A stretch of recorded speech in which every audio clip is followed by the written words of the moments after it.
Jordan told me to just hit the fucking button to start recording, so that's what I did. And here we are. Now we're recording, Jordan. Now we're doing it. Yeah. Take over. Your mustache looks very good today. Thank you. Yeah. I considered it just for like fun, like once, and I was like, oh no, Dude, do it. You look like Yukon Cornelius. there'd be a fucking Amber Alert immediately if I had a mustache. Like this guy's there's something wrong. So I think yeah. you should embrace it for the summer. Oh, there's not a chance that that's going to happen. So we're going to talk about max strength and aerobic power block that we're doing right now. Kind of like why, and then we just finished the first week of it, and the response of some of the backcountry ready members and how they're doing with it, and in different ways that we've laid it out so it makes sense and so that we get what we need from it. So that is the plan for this fine while we're recording on a fine Tuesday, April 18th. And for all of you that are listening that are business owners, remember that your quarterly taxes for Q1 of 2023 are due today. So don't forget Today is the day. if you have not paid them yet. Oh, so let's talk about the justification stuff first, because I think it's logically easy as someone that hunts to look at this and say, well, I think maybe they could get the aerobic power portion, but like why max strength and aerobic power? So aerobic power, let's do some definitions. So max strength would be the overall amount of force that you are able to generate with using your muscles. And then aerobic power is essentially to start to try to move the needle on your VO2 max. And so that you can utilize more oxygen, period. So, at your upper echelons of effort, so that you don't tip into anaerobic metabolism too early, or it just moves back how quick raises the ceiling so that you don't have to tap into anaerobic metabolism as quickly, because it is very inefficient.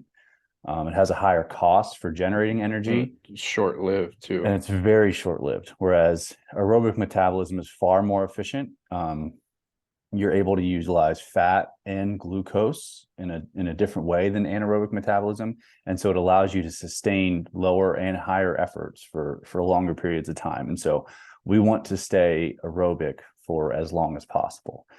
And so we have to train for it because, for example, like if we're hunting, I don't know what, I would say somewhere between 95 to 99% of our efforts are going to be relatively easy, depending on what we're hunting, I guess. But if you would just take it across the board and say, you're just going on a regular old mule deer hunt, yes, you got to go to some gnarly places a lot of the time, but like most of your hiking and most of your hunting and stuff, it's not going to be overwhelmingly difficult. And it's a prolonged effort. You're going to do it for a long time, right? Yeah. Regardless, even if it's a day hunt, it's a prolonged effort. And so say we have to be able to sustain that energy for a long time. And so that's where like zone 2 and aerobic capacity training and cardiac output, whatever you want to call it, that's where all that finds in. But then there's, I don't know, we'll go 90-10 instead of 95. Let's say that there's 10% of the time when you got to bust ass. Maybe you have a big uphill. Maybe you have to try to sprint to get out ahead of or something and get into position. These things happen. And you have to be able to do that without too big of a cost because, well, you also have to get into position and then settle down and shoot, and be able to recover as quickly as you possibly can. So those things happen, but so we need to have access to it. But one of the other things is just the first word in our name, which is human. You're human and you need to have access to these abilities. Like if there's research, and I was reading about this in Outlive and stuff like that, that the greater your grip strength, the more it decreases your risk of developing Alzheimer's. So strong people have a lower risk of getting Alzheimer's. Yeah, it's a good indicator for a lot of longevity measures. Yeah. And just a really topical salient example, but like structural integrity, being strong, um, having muscle mass, like it also improves the way that your body uses fuel. You have more insulin sensitivity. You're better at using carbohydrates when you do need to use them, and there's a relative cost to everything that we do. And so if you're strong relative to your body weight, so you're very strong relative to your body weight. What do you weigh, like 160 pounds, something like that? Like 166 right now. 166. And you pulled what from the blocks not too long ago, like 500? 500 on the nose. Yeah. Yeah, he pulled 500 from the block. So like that's extreme relative strength. That's really, really good. So everything that Jordan does is going to cost him less because he has to tap into less of his strength to be able to accomplish a task. So whether that's walking, whether that's going up a hill, whatever it is, it's going to cost you less. So it's going to have less of an impact on your body. And it doesn't matter if you're hunting, if you're playing with your kids, if you're whatever it is, having a higher strength ceiling relative to your body weight is going to be important. And then the same thing is true with, improving your aerobic power so that you have a higher VO2 max. You have a higher ceiling, so everything is easier. And so it just comes down to the human element before we get into the predator, the Packmule element of what we do is you are better off the stronger you are and the more access to aerobic efficiency that you have. Yeah. And I think, like you were saying, with the costing less ultimately is the grand goal. And I think most people have probably been in a position where you've been around somebody that was either a lot more fit or a lot less fit than you, and you're doing the same activity. And the toll on the given two people is very different. Yeah. And that it's like that's very apparent when you have that where you're hiking up the same hill at the same speed and your heart rate is X and the other person's heart rate you can guess is X. Higher. Yeah. And and that activity is therefore less enjoyable for them. People can like when things suck or whatever for like a short period of time, but if we're talking like hours and hours and hours on end, that mentality of like, yeah, it dies quickly. I'm gonna kick this thing's ass. Yeah, when you like are seeing spots and your heart rate's 180, that's just not gonna last that long. No, it can't by definition last that long, No. Shit, you had a good point. Now I've lost what I wanted to say to you. Son of a bitch. I don't know what it was. Yeah. Oh, no, I know what it is. But even I mean, we talk a lot about aerobic efficiency and like aerobic capacity as recovery, but like with your strength and your aerobic power in the right place, you're able to repeat those efforts too. Whereas like, let's say that you go up a hill and you're like, oh, the summit's going to be up there, but then you hit a false summit and you have to recover and you have to do it again. Story of my life. Yeah. So that's important too, because you might have to do it more than once. And like, sure, maybe you suffer through that one hill, but then you got to go up another one. And you're like, if you just don't have the strength and you don't have the aerobic power, it's going to cost too much. You're not going to be able to recover. And it's going to be, like you said, talking about how enjoyable the activity is important too. Cause it's like, I don't know, like we're not going through soft prep. Like we're not going through selection. Like no. we're doing this it's to enjoy ourselves. It's for fun. Yeah. It's for fun. See, so I think that it's important to make sure that we keep that in mind. I think that's a really good point. Yeah, that's the name of the game. It's just to enjoy it. So sorry if you can hear my kid wailing, who clearly does not want to go to school this morning. She's not coming through on my end. So. Yeah, you think she's being like, I don't know, tortured out there and during breakfast. Well, I think we've all wailed when we didn't want to do something before. So yeah. But still doesn't work. It doesn't work now. It doesn't work. You got to do the thing. Yes. I'm excited for children. Mm-hmm. I would just really looking forward to like not sleeping as much and having less freedom. I'm really excited about that. I'm just joking. Yeah, Obviously, I know there's a lot of other rewards, so I'm just being silly. but those two things are very real. Yeah, I know. I know. So I think maybe we should talk a little bit about what we did to set the stage before we did this, and then before we did the max strength and aerobic power block that we're doing. And we're really doing it for 8 weeks. Then we're going to get into our preseason training, which will still include some elements of max strength training and some elements of aerobic power training. So we'll end up having like close to 16 total weeks of it. But this very specific block is only going to be 8 weeks, because if you look at, I'm sorry, go ahead. I was just going to say, after we do this block, we're going to have to touch it less, right? Absolutely, we're still going to maintain really high, levels of those qualities, but we don't have to train them like we're going to train them during this 8 weeks. Absolutely. Yeah. And so the volume during these first 4 weeks of the phase is relatively low, but the second 4 weeks, there will be some reorganization of what we do. And so there will be more increased like aerobic threshold, and I guess you call it anaerobic threshold training. So that will go up. But to set the stage, we did a bunch of capacity training. A ton. Yeah. And so the reason for that is, well, first of all, it's more sustainable and you can do more of it. And so the more of you can do something, typically the better results you're going to get. You can move your VO2 max with lower intensity training.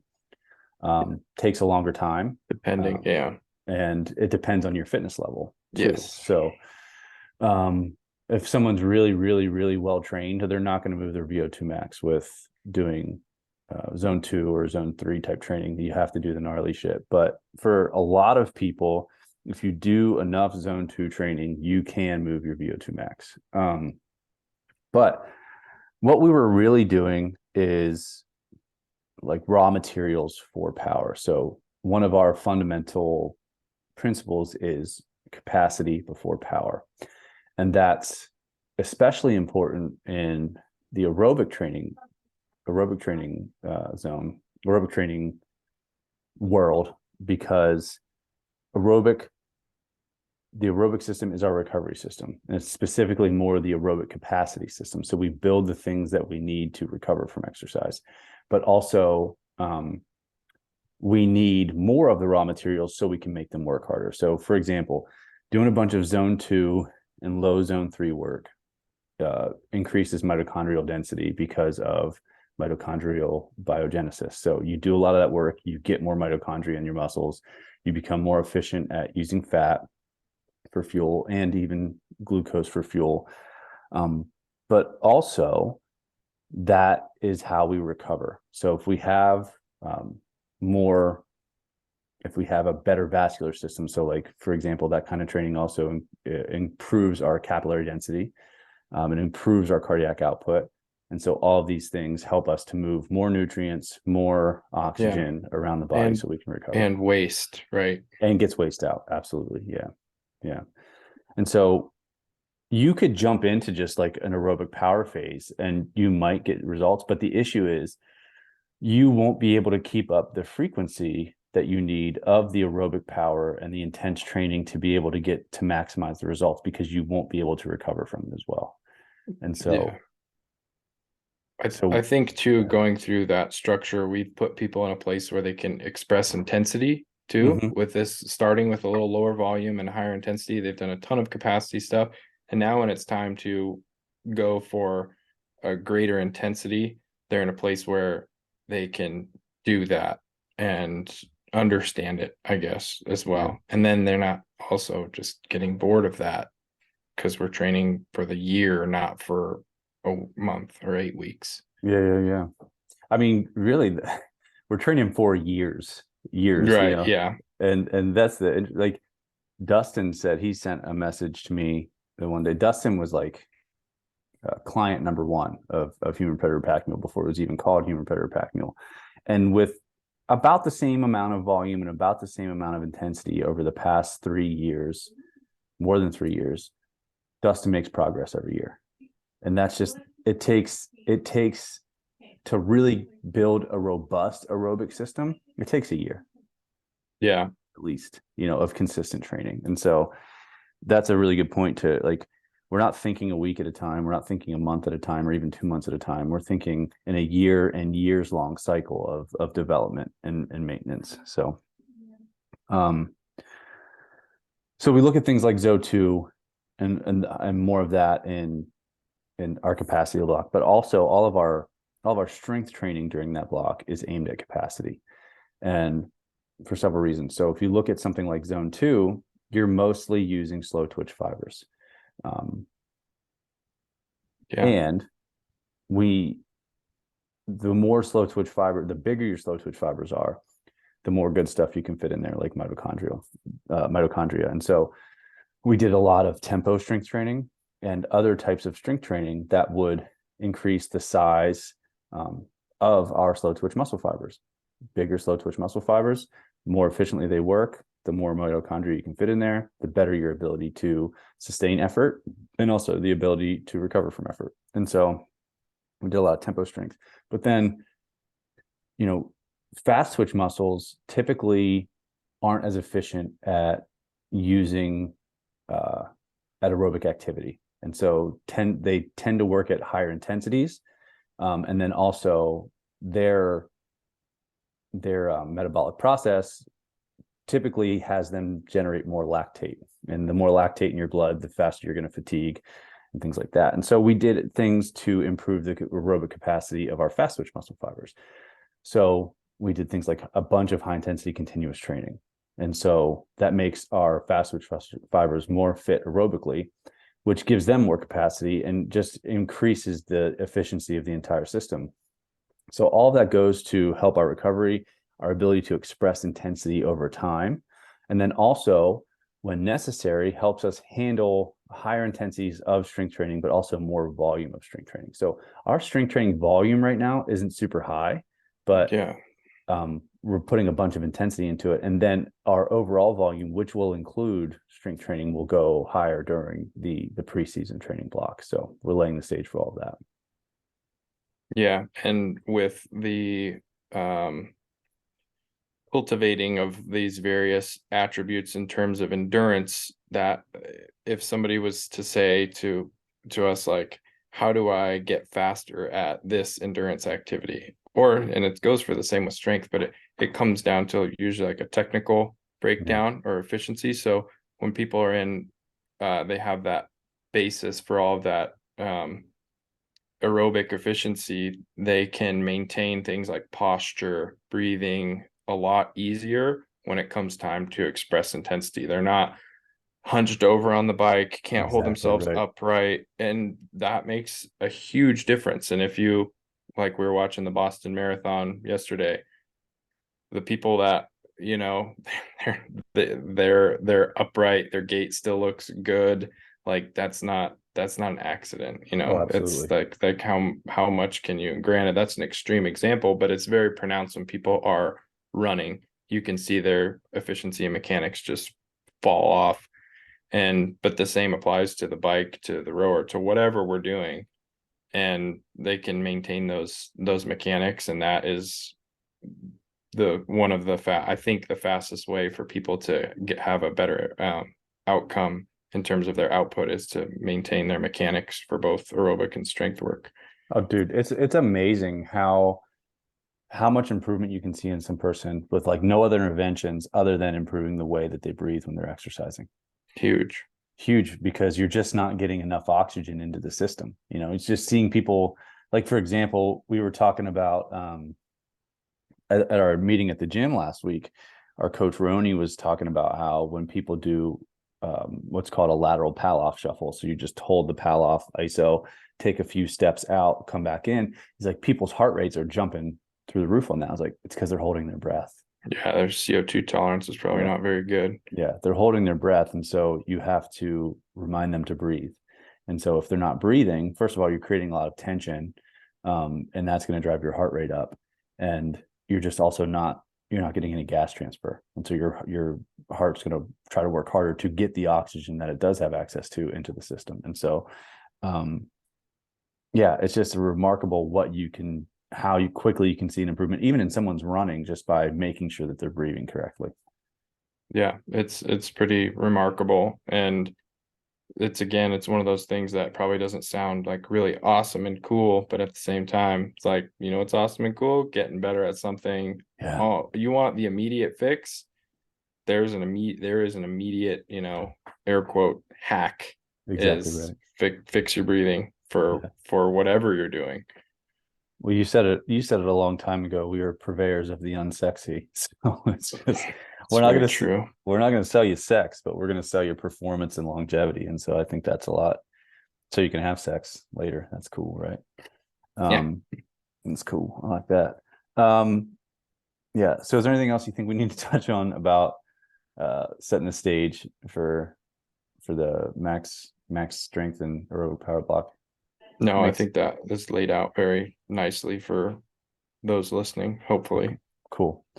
So yeah, we're starting week two right now. This is Tuesday of week two. And last week, how it's kind of laid out is we have a conditioning, a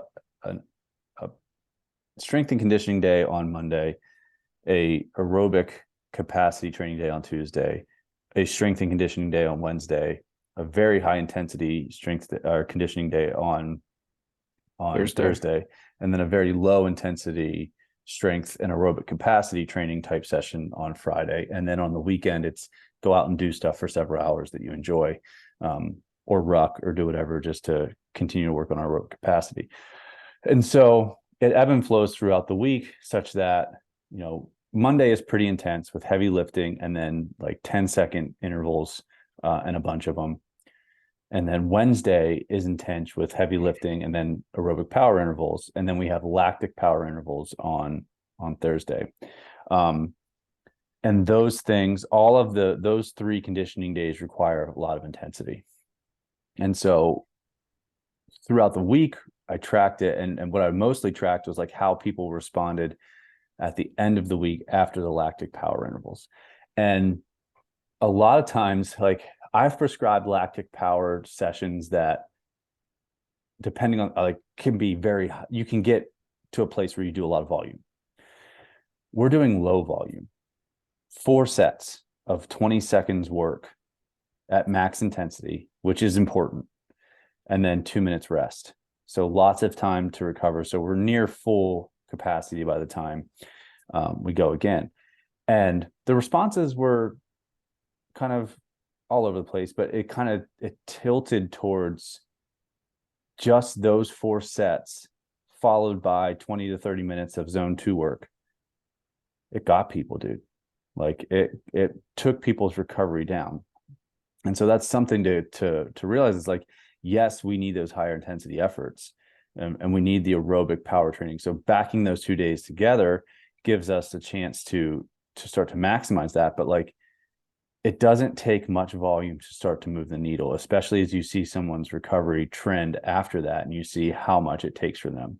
And that's where I see one of the mistakes that people make is like they're doing several of these types of workouts per week and they didn't do the aerobic capacity and strength capacity work that we did preceding all of this. And then they kind of wonder why they stall out or lack progress Yeah. or get hurt or just don't recover from their training. And then their training consistency goes to shit. Yep. So it's just to say that like to start with this stuff, you don't need much to really start to move the needle. No, and we're talking about expressing, like you're saying, max intensity. And that's why there's low frequency, there's big rest periods, is because we really want people to express maximum intensity for these given things.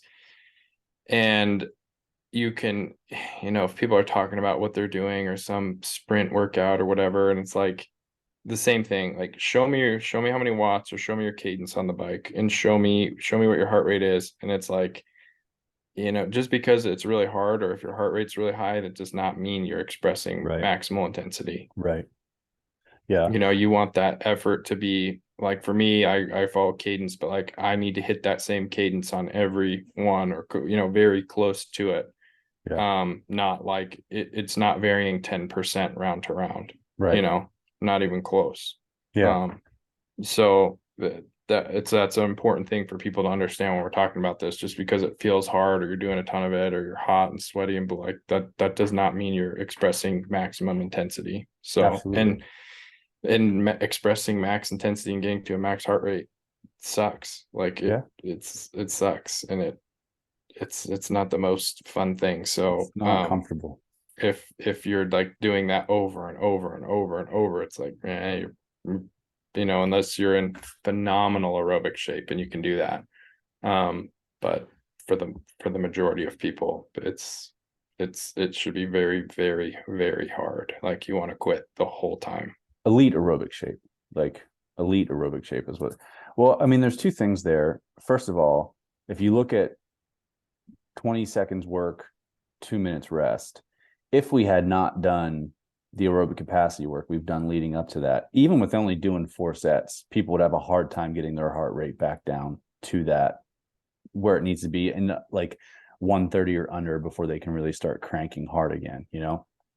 And the second thing with that is like you're talking about those workouts where it's like the heart rate's high, but the intensity is really moderate. Like your output is moderate. Yeah, they're just having their heart rate creep is all that's happening. Exactly right. And it just muddles it. Like, and you're in this weird zone where you're not really training anything. You just have a bunch of a lactate soup in there where you're not really generating enough intensity to improve your anaerobic threshold and improve your aerobic power. And you're at too high of an intensity to really benefit from aerobic capacity adaptations, and you're just kind of you're kind of in this no man's land where you're destroying the good adaptations that you have, and you're punishing yourself to your own detriment at that point. It doesn't do anything for you. It's just, I mean, it's just I don't know, it's like a form of workout masturbation where people like that write these programs, they know that people are searching for a feeling, and rather than giving them what they need and kind of explaining it to them, they just perpetuate this need to search for this feeling that feels comfortable because you feel like you're doing something hard and you feel like you're taking yourself forward, when in actuality you're really not. So it's important to realize that. So it's like, you know, the first thing that I looked at when I set this program is like, you know, max intensity and aerobic threshold, aerobic power intervals, anaerobic threshold intervals, whatever you want to call them, they're all kind of the same thing.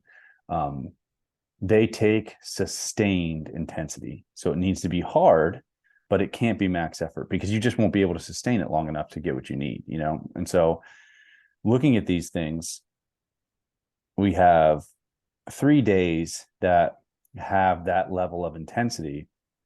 And so the volume has to be in line, because otherwise right now we just wouldn't recover. Now next month, the volume of those things are going to be increased, but that gives us a chance to adapt to them, you know. And we're also still doing a lot of aerobic capacity training in the midst of all this, which is going to help us recover from it too. So it's like, you can't just stop that stuff. It's still goes on forever. It has to. It's like, that is strength training and zone 2. Like, just plan on it. That is the rest of your life. That's the rest of your life. And then these other things, you know, yes, there are certain ways and certain programs that you could do aerobic power training every week of the year if you wanted to. You could. I don't think it's as necessary as some people might think it is, especially if you phase it in and out with the appropriate amount of volume. You still get what you need. But it's just, zone 2 and strength training are the foundation, and you're going to just do them. And the amount will vary throughout the year sometimes, but we talked about before, I mean, 2 to 4 hours per week, just plan on that for the rest of your life, at least 2 to 4 hours per week. That's where you need to be with your zone 2 work. So, yeah. And talking about doing it, you know, throughout the year, like you said, you could, and would it work? Yeah. But in the same breath, you mean the aerobic power training? Yeah, I mean, really, any of it, like the training theme that we have now with the 2 kind of aerobic power days and 1 anaerobic day, like you could do that throughout the year, but it's at the same time, you can also say in a vacuum that we should all train like Olympic weightlifters, and we should max effort back squat every training session because that's the best way to generate strength. doing this crazy max effort thing, but does that actually work with life? No, that's No. exactly the The thought I had number when you were one talking reason, about this. the number one thing that we need for any of this is consistency. Right. That's the number one thing we need. And it just, people get bored of stuff. Like Yeah. that's just how it goes. And if some people like doing the same stuff over and over and over again, they can. But unless you're really, really, really good at programming, getting the like progressive overload feature over the course of years of doing that it gets kind of complicated. Yeah. Like, because where do you go in 5 years? You're just going to be doing the same things, but because some of the things you can't necessarily change, the work or rest durations for certain things. And then it's like, so what's your plan for this in 5 years when you're going to be just doing the same training session over and over again? Chances are they're kind of just doing the same thing all year, and you're not actually moving the needle forward year over year over year. Yeah. No, that's a really good point. And that's why, I mean, obviously come to us because we understand how to do it, but also having a rudimentary understanding of like how to set up training blocks and training phases throughout the year. If you're really interested in doing it for yourself, then there has to be changes in volume and intensity and things like that for you to continue to make progress. But also the psychological aspect of, I mean, we were talking about this in the our coaches meeting at the gym the other day about people needing change. It's like, well, talking about Chris and I and why we make progress year over year. It's like because we're both just willing to do boring shit over and over and over and over again until we die, And so like that's part of it, There's part of this like understanding that you need to separate your emotions from some things and realize what works and you just do them. And I mean, of course, the methods change. Like we don't do the same type of zone 2 work year round. Like we do No, circuits, we ruck, we do interval type training to do it, but um, you know, there has to under- be some acceptance that it is what it is. oh sure. Yeah, but you just have to be like, man, sometimes there's just shit you got to do. Like you got to pay taxes every year. You got to go to work, whether you love your job or you don't love your job. There's just things that you got to do. Um, but then also there is, you said about life, and that's one of the pieces of advice that we've used before is looking at your yearly calendar, and realizing when can you do developmental training like we're doing right now. So like the first half of the year, I guess 2/3 of the year, we do developmental type training. And then during hunting season, it's more of a sustainment type training. But people have to look at their own personal calendars and say, like, reality with my life stress at these different types of the year, with vacations, with different things Yeah. that I might have going on, like, can I really do a developmental training phase right now? Is that true? Or do I need to do something that is more about keeping my consistency up? And depending on your personality, there are some people that can manage it in different ways. There are some people that are just like, they, based on their capacities, both physiologically and psychologically, can do more of some things. But for most people, if you're looking at like 2/3 development, 1/3 development or sustainment, or half development, half sustainment, like that's probably a more realistic balance based on what your life is going to be like. Yeah. And there's going to be a psychological component at some point. And even if you've been in excellent shape, the other place where we see that is people as they age. Yeah. They've been in excellent shape. They want to do all these things. And it's like, and then they get hurt or whatever happens. And it's like, well, man, that you're 15 years ahead of whatever training you're looking at, and things are different now. And you have to train differently to really optimize what you got. Yeah. So there's just always that psychological component. And so I think that's why we kind of harp on it's not just like, suck it up and do it. We talk about you have to suck up and do some things like boring stuff. Like you got to train mobility, you got to train zone 2. You're going to be doing strength training throughout the year. If you can't get over that, like you need to find a way, because you just have to, it's requisite. Yeah. But the rest of the stuff, like, yeah, there's definitely a the psychological piece of figuring out how to make it work year over year over year throughout Yeah. the year. I really, you and I were kind of texting about this over Instagram yesterday, and it's having a long view of seeing yourself decades from now Yeah. and knowing what that person looks like and what they still are able to do and what you really want from a physical capacity standpoint. Do you, and if you don't have that vision, you're much more apt to be influenced by your whims or by bad information or any other thing that could creep into your mind. But if you have like, oh, I want this, it's so much easier to set your priorities and realize that you're committing to doing uncomfortable things, whether that uncomfortable thing is a very intense workout or a lot of very low intensity workouts to keep yourself moving forward. But you have to have a perspective on what's important to you to be able to do that. Yeah, it has to be value based. I couldn't agree more. Yeah. My kid asked me yesterday, I was like, I gotta do this, I gotta go work out. She's like, you work out every day. And I said, do you want me to live to be 100 or not? Because that's my goal. And she's like, yes, I want you to live to be 100. Okay, go. Cool. I dig that, man. I like that a But lot. that's really what it comes down to for the most part. When everybody has to have some, so like you're saying, this future goal or whatever. It's not necessarily motivation, because it's not very motivating some days, but it's like I really want this, so Yeah. figure out a way to make it happen.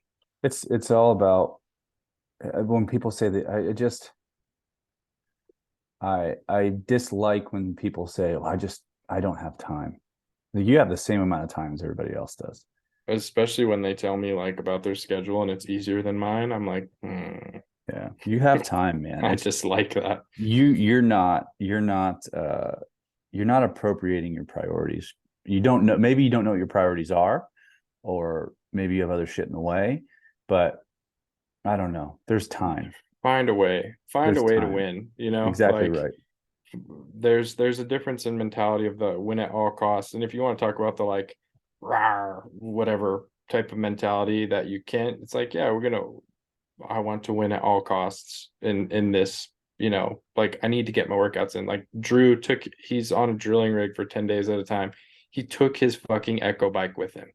Yeah. Now people are going to be like, oh, that's crazy, but really now just like load it No, up in the back.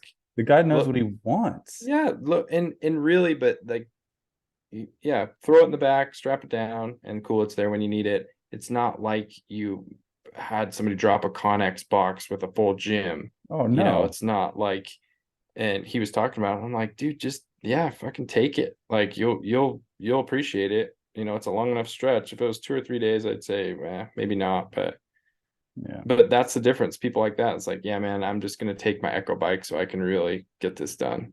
Those are the people that are gonna be kicking ass when they're 70. Yeah, absolutely. There's a certain level of sacrifice of those kind of things that, like, from comfort or whatever it might be, or changing environments and realizing that you can't let that influence as much as possible. Where, you know, a lot of people, think it's nuts that, well, most of my vacations I sleep on the ground somewhere in the woods, but like when I do normal person vacations, I either take stuff to work out or I find a place to work out, because it's like I'm going to enjoy the hours of my vacation more if I do these things that I know that help me keep my head on straight, that make me feel right, and I know that I'm continuing to make progress. And I know that a lot of people think that that's a weird thing, but I think it's weird to just let yourself turn into soup. You know what I mean? Like, Yeah. I don't know, dude. I don't know. I think people would feel a lot better and be much happier if they did those things and they didn't let themselves turn into soup, you know? Yeah. And it's a frequency thing too, right? If you Yeah. go on like one prolonged vacation a year, it probably, in the grand scheme of things, it probably doesn't matter what you do that much. Sure, But if you're sure. talking like multiple times a year, um, or like you're saying, keep your head on straight, there's different kind of things to look at there. But in terms of, just like, do you want to make it happen or not?